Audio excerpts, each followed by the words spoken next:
global bookkeepers, coffee, cheese, wine, beer, and whatever you do. You name it, we got it. I just had my lunch. So we're beyond coffee time now. We're in 5 o'clock somewhere. That's right. That's right. So I guess since we're recording again, let's start out with the intros. Now, I know I've done this with people, but we have some new people with us now. So Eileen, tell us about you. I'm a CPA and started out doing bookkeeping in the middle 70s. Does that tell you how old I am? My dad did a couple of accounts out of our house back in the old manual ledgers days with the one-rate system, and went on to get an accounting degree and a CPA, and about 10, 12 years ago, maybe a little more, went straight to QuickBooks only. I used to be a Peachtree snob because CPAs like Peachtree, it was real accounting, QuickBooks wasn't. And a client forced me, absolutely forced me to use QuickBooks, and every preconceived notion I had about QuickBooks was dispelled. And I walked away from Peachtree and do totally QuickBooks now. I'm in Ohio. I have clients in Utah, and mostly Utah and Ohio, and work with some one-time clients in other states, but pretty much all virtual. I have some enterprise clients that require me to be on site monthly. I'd like not to, but they're clients I've had for a long time, and they're more like family and friends than clients. So Nice. that's me. Thank you, Eileen. Jen, do you want to give us a little intro, who you are, where you're at? Sure. So my name is Jenny Moore. I have a small practice in rural Ontario, Canada, called More Details Bookkeeping. We're a virtual bookkeeping firm that is 100% on the cloud.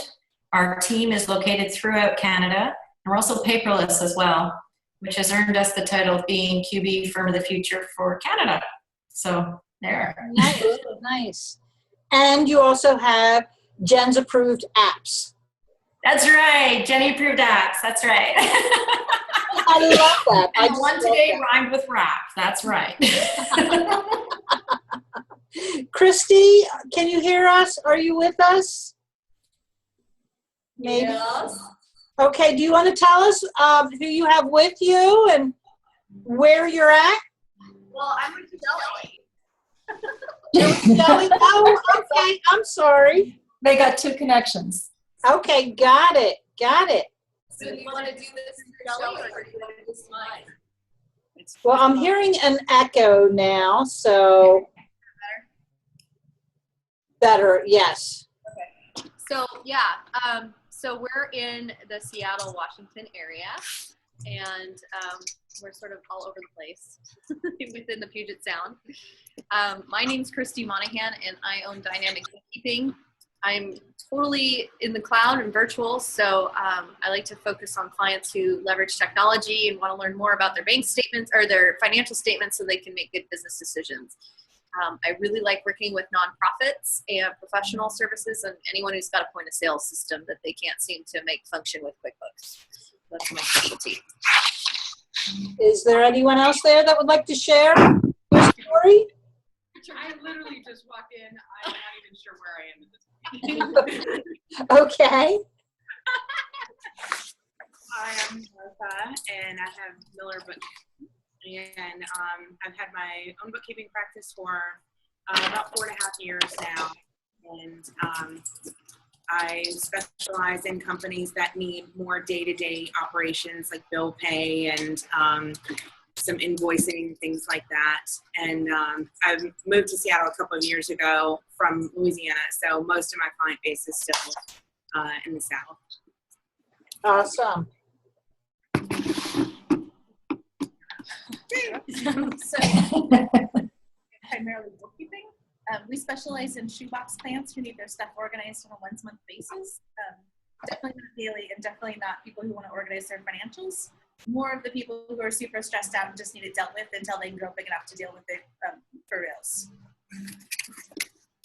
Awesome. making our way around the table. My head is cut off. Hi, my name is Lee Tran. I'm an enrolled agent. I specialize in tax planning, tax preparation, and IRS representation. Thank you. Nice to meet you. We're coming back to me now. Hi, I'm Teresa. I've been doing bookkeeping for about 25 years. I own Fireball Accounting Services. And I'm kind of all over the board, but I do payroll and I do kind of medium to big size or medium to small clients. And I haven't quite figured out what my niche yet is, but I pretty well do it all at this point. Does it all. Awesome. And I'm Shelley Robbins, and I've also been in the industry forever, and I'm not sure that you have to figure out your niche now. You could maybe leapfrog that, I'm thinking, because we're moving beyond maybe industry niches to advising niches. So there might be something about your clients that brings them all together, that ties them together, that's beyond industry. It might be the kind of passion they have, what it is that more specifically that they're trying to accomplish in their lives. It could be financial. It could be something way beyond that. So as we're all becoming more like advisors as opposed to bookkeepers, your niche might be the kind of advising that you do. So it could be work-life balance. So we can really, I think, take this whole idea and leapfrog past the industry and right into like, what do you want to do with your business? Absolutely. Thank you, Shelley. Sarah Prevost, you want to tell us about yourself? Okay. Yep. Okay. Sorry. I'm trying to book my tickets to QuickBooks Connect while I'm doing this. My flight tickets. I am based in Portland, Oregon. I recently met Shelley at Firm of the Future last week. That was awesome. I am QuickBooks Online certified and hope to remain virtual, really, with all clients. And I'm currently doing my QB, or my Zero certification. And I'm just getting started. So. Awesome. Yeah. Thank you. Gary, would you like to tell us about yourself? Sure. Hi, everyone. I am a chartered accountant from India, came to US about 20 years ago, and then I finished my CPA, but none of the CPAs would hire me at that time because they said you are not a foreign graduate. So I ended up with a small CPA firm doing taxes for 2 years. Didn't work out, moved into IT. For 18 years, I was in the IT industry doing business process management and integration between applications, working for all big companies and solving their problems and basically aligning their businesses and transforming their businesses. My life changed. My wife passed 2.5 years ago and I have 2 teenage kids. My last job was with Xero, 1.5 years, basically onboarding clients to cloud-based accounting. I've done SaaS work before and I have unique knowledge of IT and accounting at the same time. And in April, I quit Xero and I started my own company called Beyond Numbers Guru. And I'm also 100% virtual, started with my goal was to be paperless and also do cloud-based accounting using Xero, but couple old clients who I used to do QBD with them and they came back and I put them on QBO. So I have both QuickBook Online and Xero and want to continue with virtual cloud-based accounting. And my niche, my passion is building solutions. That's what I used to do with IBM, combining multiple applications. And this is a great time now. With Xero has 500 add-on and QuickBook has also add-ons. Combining all those, I build solutions and I build solutions for the dentist and the app industry and the pain management and therapist. And last week I got a lawyer client and then he gave me 6 lawyers numbers. So Clio and Xero I combined, and then this is the way I think a great way to build application solutions and then help sell and also implement and service. Nice, nice. Thank you, Gary. Blake? Hello. So I'm Blake. and I had a bit of an unusual entrance into the accounting world. I majored in music, and I play the cello. And so when I graduated, I was trying to make a living doing it, but I didn't really like teaching cello, and that's kind of the way you get a make a living as a musician, in addition to performing. And so I had to look for other work other than teaching. And so I was managing a music store, and I was working as a tutor. And at both of those businesses, there was an opportunity to take over the bookkeeping, because the bookkeeper quit at the tutoring company, and I talked my way into that job because it was steady work. And I discovered I really enjoyed it. So that's kind of how I got into bookkeeping. Was just sort of learning it on the job, and then eventually decided to go back to school for it.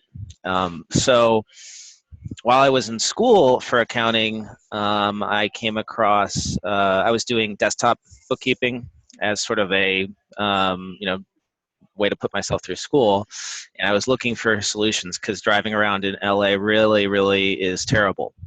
And I was driving around and printing checks and all that stuff. I couldn't do any work remotely. And so I happened to get a call from someone at Xero who saw my website and was like, hey, you should come get certified. We're doing a certification. And so I did that. And I had no idea what Xero was at the time, or, what it could be. And so I happened to just sort of by luck be the second bookkeeper to get certified in the US on Xero. Yeah. So, I was also a pro advisor, and, I think I got like one call because I wasn't, highly ranked or anything. But then I was the second bookkeeper listed on the Xero listings. And so all of a sudden my phone just started ringing off the hook, because even though Xero was small 4 years ago, there were still, tens of thousands of users, and not a lot of bookkeepers serving them. So that's when I started my bookkeeping company, grew that for 2.5 years with a friend of mine. We started Cloud-Sourced Accounting, and we were very fortunate to sell it last year. It was kind of a wild ride, and so now I'm taking time off and doing the CPA exams, and I'm also working with Xero in education as an ambassador. So Nice. Glad to have you here. Mariette, are you at a place where you can talk? I believe Mariette's picking up her children. Can you hear me? We can. Can you give us an intro? I can. I think I'm just going to say this is truly a global bookkeeper. I'm here at my kid's school, if you guys can see it. And I'm a virtual bookkeeper, virtual tax professional, virtual like all of you guys. I'm here picking up my kids because I'm also a mom, first and foremost, like many of you are parents. I have my accounting and tax practice, and I'm just going to try to be on here, like popping in and out, because I just think that's what we're all about. We have resources like this, like a virtual meetup online where we can learn from each other, and I'm just so proud to be part of it. And I'm so proud to be part of it that I'm doing it while I'm picking up my kids. So see you guys soon, and you're going to see a bunch of kids behind me very soon. Thank you, Mariette. Michael, are you with us still? I'm not sure Mike is. I haven't seen him chatting here recently. So he may just have us on in the background. Okay. So does anybody have any topics that they would like to talk about? I know your favorite topic, Gary, right now is value pricing. Yes, and in fact, as I said last week, I got burnt on my first client. I quoted much less, and the work was a little too much, and that's why I subscribed to Receipt Bank, and then I gave a $150 scanner to them. Please scan the documents and send it. They're about 400 miles away from my location. So I do their payroll, sales tax, and also do the accounting. And now using Receipt Bank, and the data comes, so my work has been reduced and getting better. And now I'm also getting better at coding prices. So still a little challenge because there are multiple schools, and one school says based on the number of transactions and the number of invoices, number of transactions, you price it. There's a multiple 3, 4, 5 for a small, medium, large. And then Mark Bisham, I subscribe to his course also, and he says based on the value. So it's all, I'm a little confused right now. So you say value pricing, or what is the other one that they say beside value pricing? Value billing. Yeah. Value billing. Okay. It's kind of hard to start value billing when you don't know what it's going to take to do the work. You still have to determine how much time is it going to take you, how much can I get done, and how much should I bill. And I don't think that comes about until you've had a little bit of experience. Right. And the downside of that is you could be in a position where you are asked to provide more than what you're getting paid for. And then what do you do in that situation? Do you go back to the client and say, hey, I have to start, I'm sorry, I miscalculated, I have to start charging you more?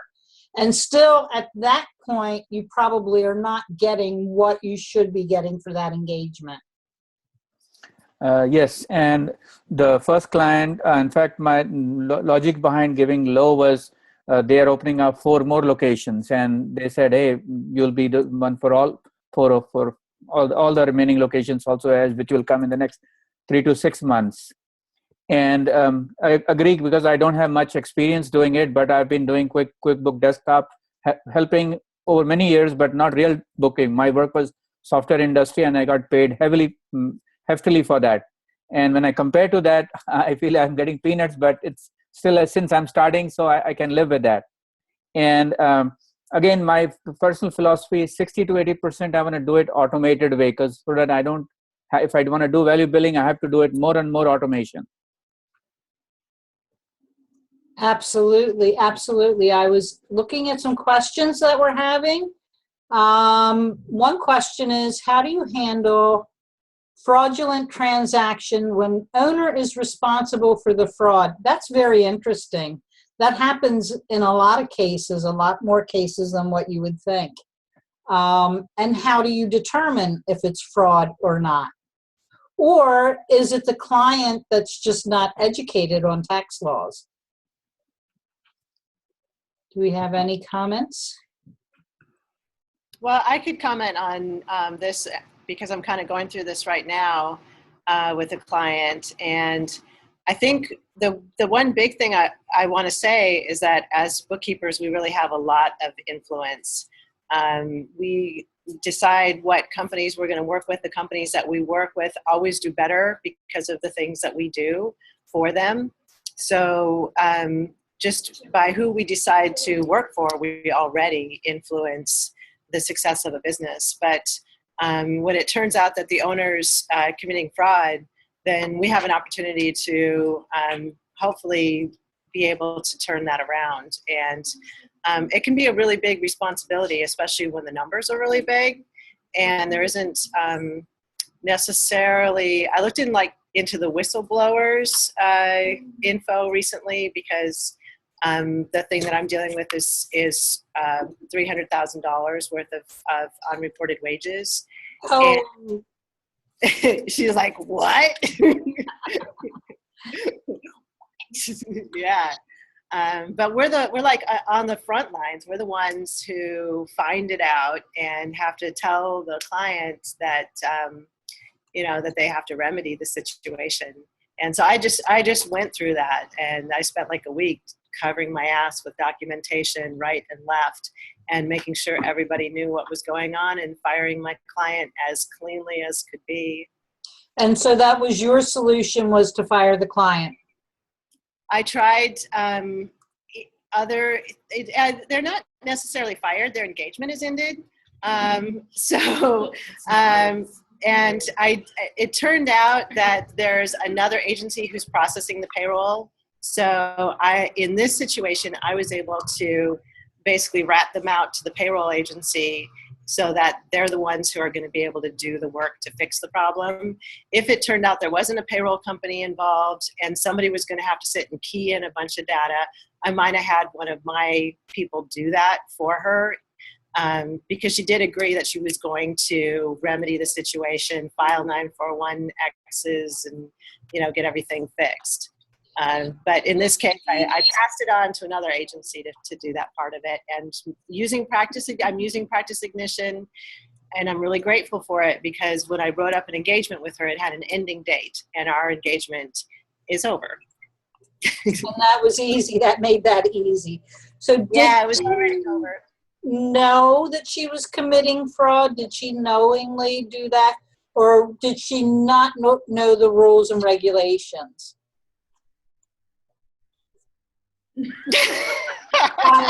I ask that because if we are to be trusted advisors, we have to trust the information that the client gives us. And if we can't, then the solution may be to do exactly what you did, end the engagement. And that's not so easy for everyone when they need to pay bills every month, when they need to pay their rent, when they need to pay their mortgage, whatever.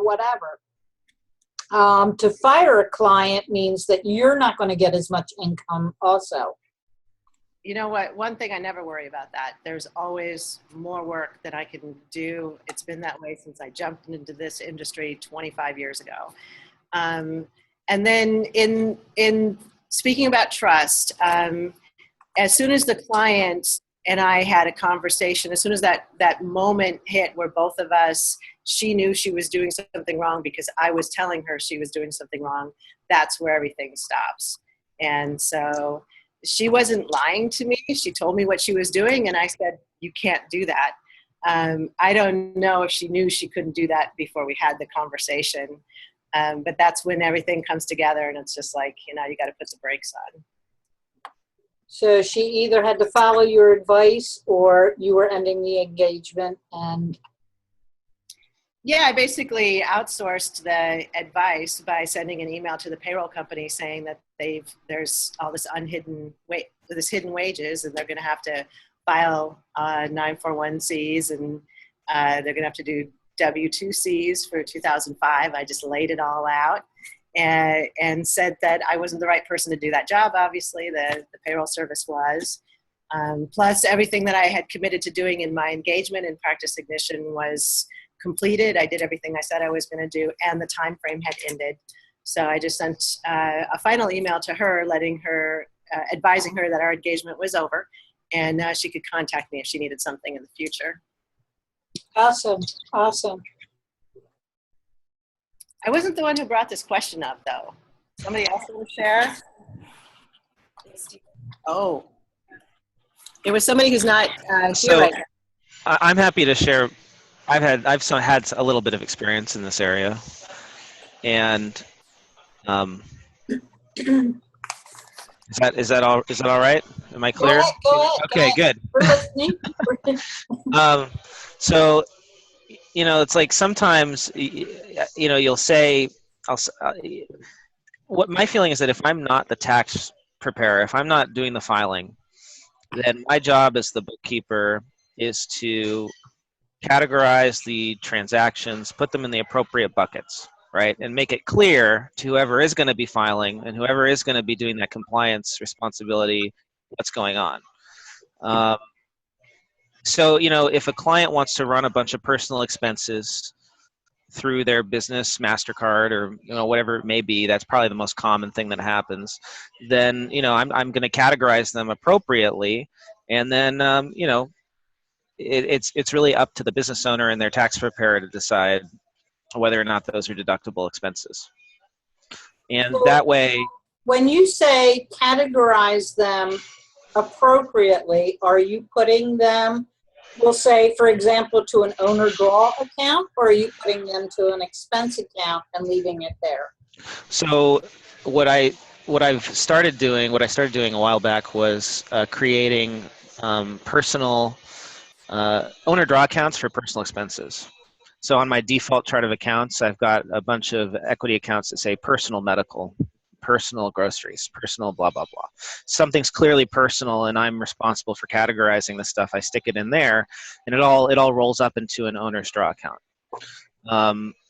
So then if the business owner decides, no, I do want to deduct that, they can go ahead and they can recategorize those transactions, but I've done my part of the job.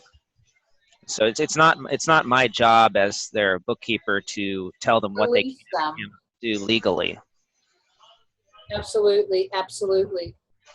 But do you? Go ahead. But that's just that particular circumstance. I don't know if I was in Shelley's shoes with $300,000 in undeclared wages. I don't know. That's pretty. That's more than just business versus personal deductions. That I'm not sure what I'd do in that situation.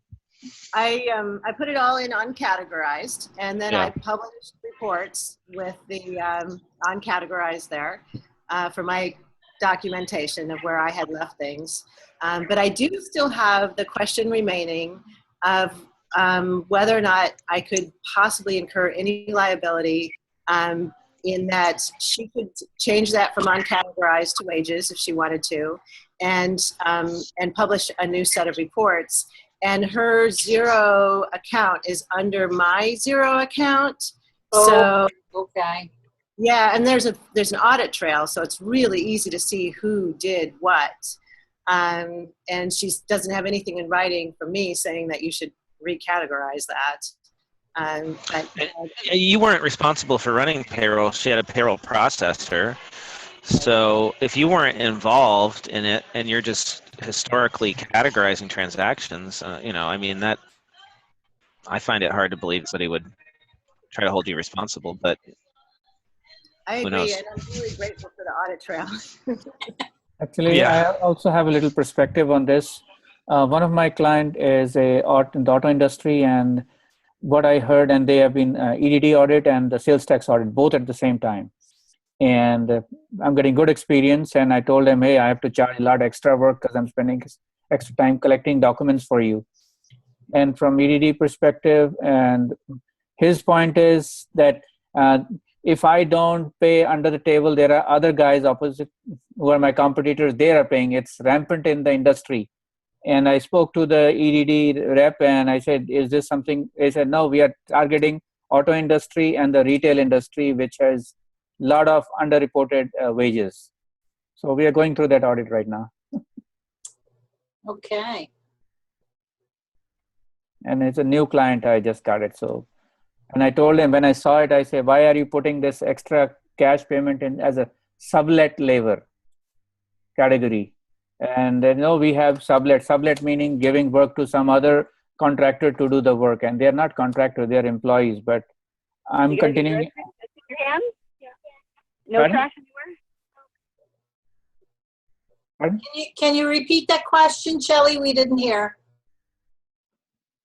Was there, yeah. Was there I a was question? talking about Christy's nails. She had some really. Okay. Nails. There was a question and we didn't hear what, yeah. Okay. Wasn't from your group. Okay.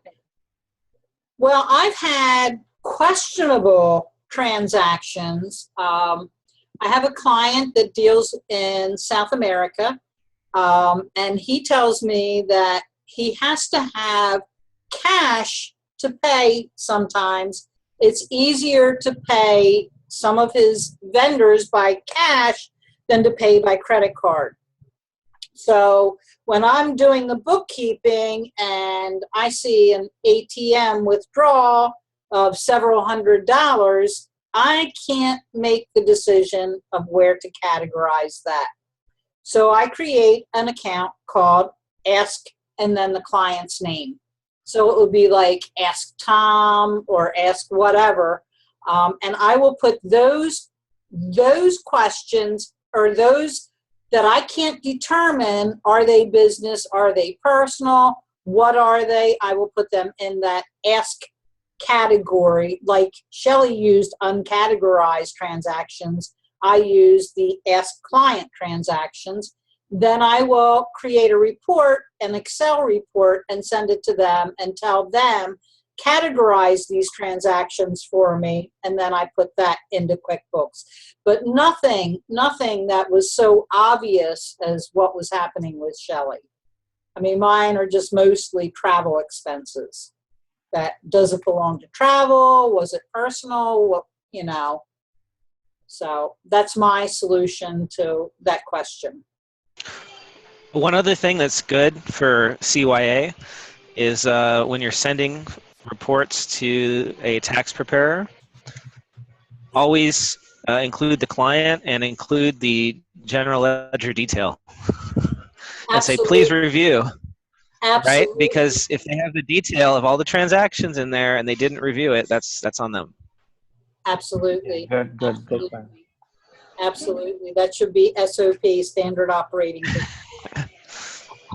Guys, I have something to say about this. Can you hear me? I'm driving. Yes. Hi, Mariette. Yes. Yeah.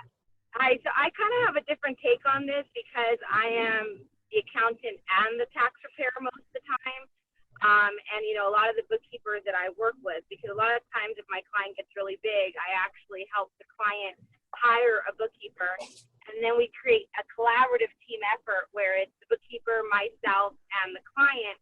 And, you know, a lot of these clients are, you know, S corporations, C corporations, LLCs, even sole proprietors. And honestly, what I see is that as soon as I see any kind of commingling, any kind of miscategorization, I need to have a meeting ASAP. And I always tell my good bookkeepers the same thing. Don't just put it in the ask my accountant category. If they are creating bad habits, we need to talk to them right away because they can have their election taken away. They can have their S election terminated or revoked.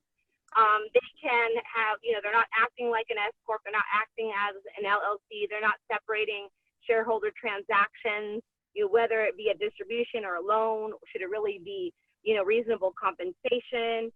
So I take those issues very seriously, and I tell my bookkeepers that work with me and the client that they need to have a meeting, a team meeting ASAP, because if you know, just explain it to them, we'll put it in an account and we'll deal with it at the end of the month, it's still allowing them to think, you know, believe it or not, it's okay. And they don't understand the jeopardy they're putting themselves in. So for me, it's critical that they understand that that's bad practice. And if they continue to act that way, I actually tell them that I'm going to disengage with them because, you know, I'm not going to be their accountant when they get their S selection revoked or terminated. So I take a very, very serious approach to that type of, you know, bad habits and that practice. That's how I take it. And I agree with you 100%, Mariette, because what happens then if they get caught is they're ready to throw the bookkeeper under the bus.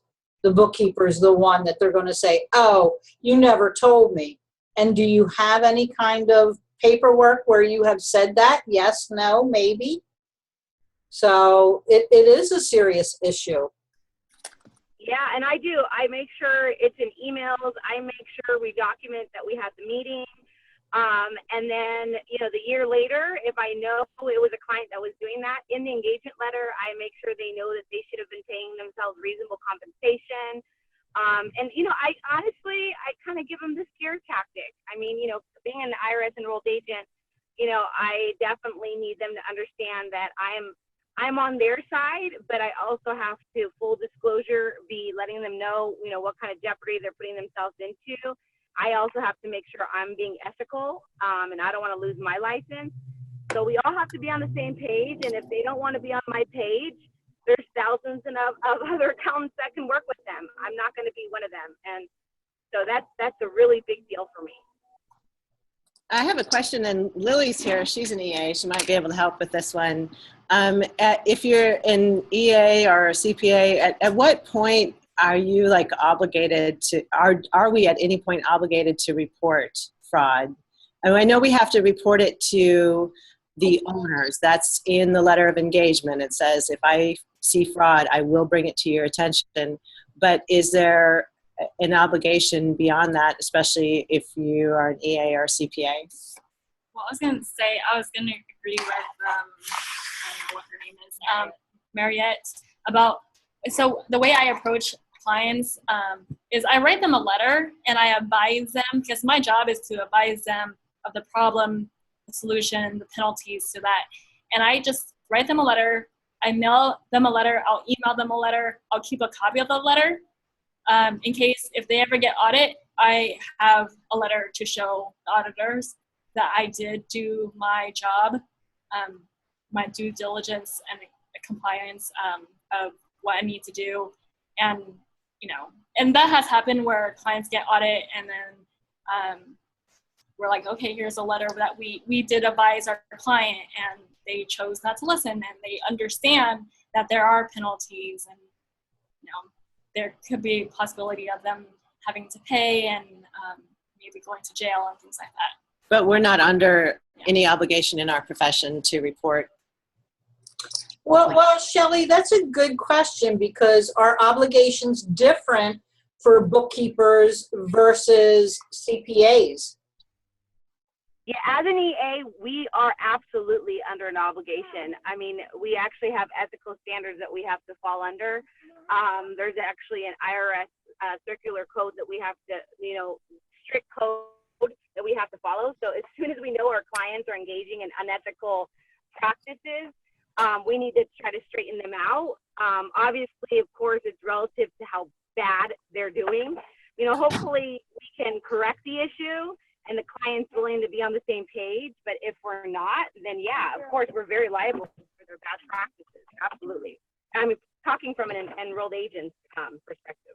And so I'm going to jump in here, because if you're a member of ICB, we have a professional code of ethics and regulations that we ask you to sign when you join.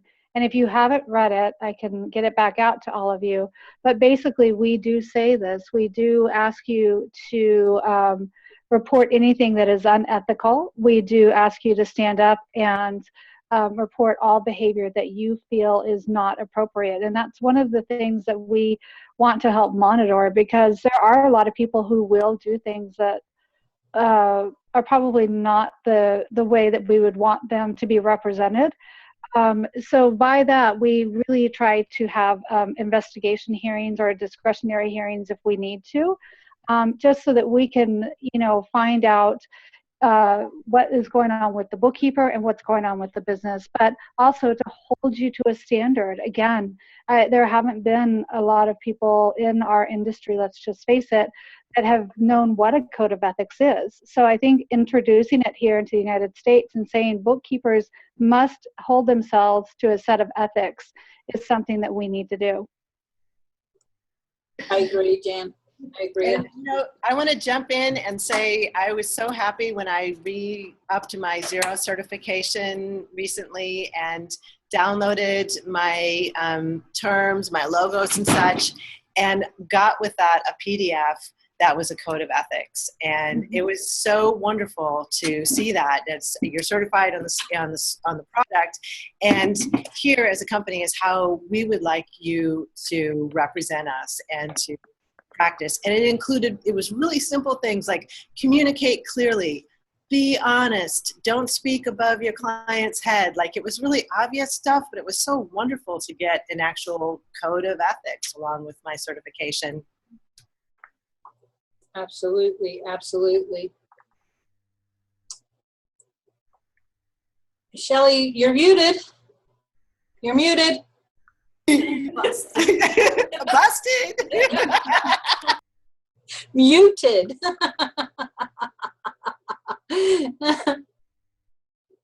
Okay, so we'll move on to question 2. We are back to value pricing.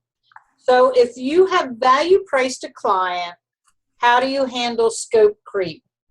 The small things, not the regular stuff, but the small questions that they ask you.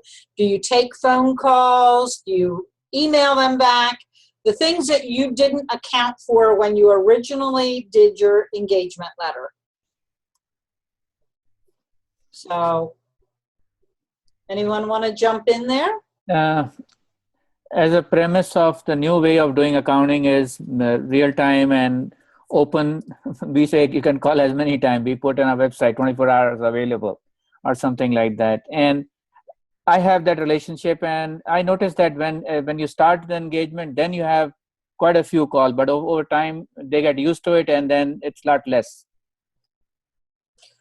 But there's also scope creep when an Scope creep, understandable.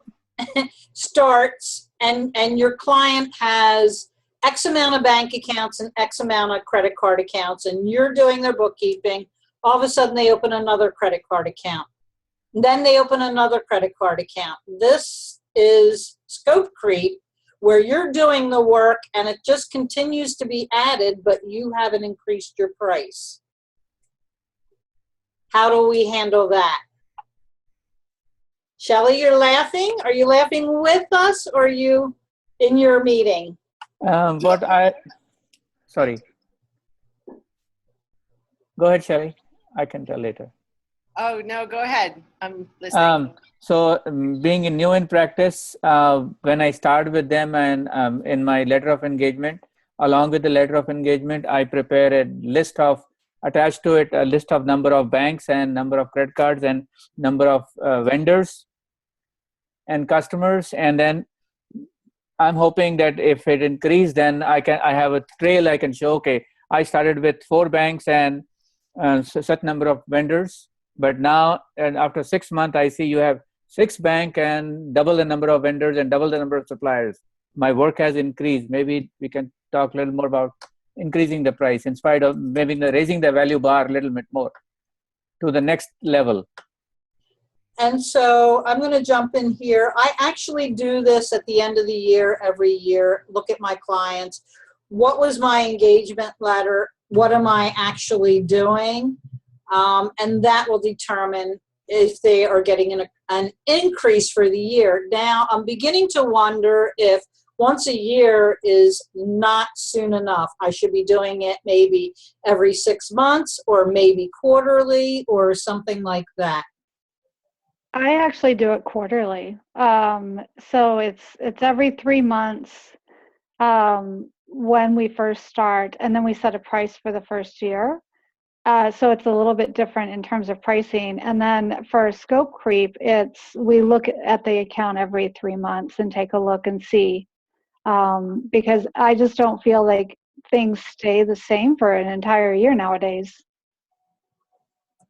That's true. That's true. And I'm finding that to be the case, and I need to do it more often. I think we can bring it back to that value discussion too. And if the business is growing, then your value is increasing. And I think value is one of the things that we're all trying to work on, is this value billing, and how much are our services worth to different companies. And definitely as they're growing, then our services are more valuable. So if there's any way to move I know, Gary, I would do exactly what you said and talk about transactions and number of accounts. And that's probably the most practical way to do it. But if there's any way to sort of tie the value into that too, about the company's growing. Well, if the company is growing, the reason they're growing could be because of what you're doing. So for sure, that is increasing their value, and they should not be complaining about the price increase. Right? And with one of the customers, I had this discussion, and hey, look at my bookkeeping cost. It is what percentage of the total revenue? It's sometimes less than 1%. Wow. Because they are high volume, and I've automated so I don't feel the burnt out. And I had a discussion to the firm of the now. I met a person there, and this guy is doing along with the bookkeeping, he's doing medical billing also. And then he told me he charges 7 to 8% of the bill for medical billing. I've heard people using percentage, but I'm going to stop here for just a moment and go back to Shelley. She's ending her meeting. Would you like to say goodbye, Shell? This was really neat, and I look forward to doing it again next year. And making the discussion bigger. I think one of the things that, and I mean like more people, and we had a good group here today. We had a good group in the morning.